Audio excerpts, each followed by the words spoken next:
Let's just take the obvious. Not everyone is having a holly jolly Christmas.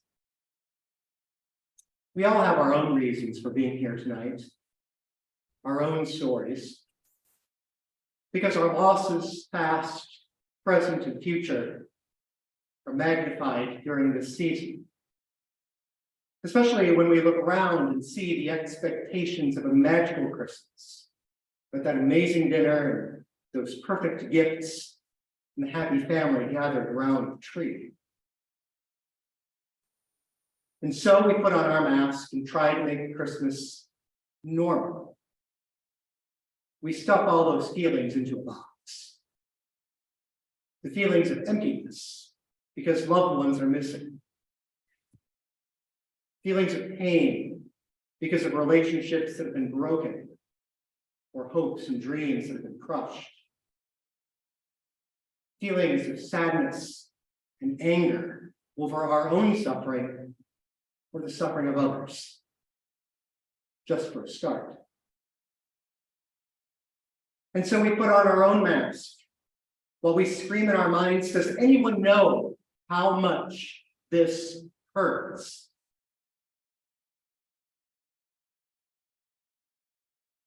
I think if Mary and Joseph were here, they'd say, we know what it's like to hurt. Because that first Christmas was no picnic. Ignore the romantic tales of shepherds and angels. We suffered months of ridicule and shame after Mary got pregnant. People who thought Joseph was a fool.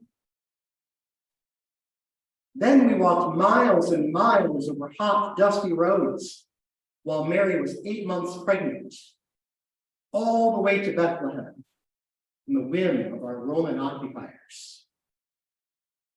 And then after giving birth, we had to run for the hills because King Herod decided that this infant was somehow a threat. Jesus' life wasn't the magical experience of the Christmas pageants. He was born into chaos and injustice and suffering. In other words, he was born into real life. And then that person who was both God and man lived a real life, sharing in the hurt and pain that comes with being human. Jesus knows intimately what it's like to be broken, torn, and wounded.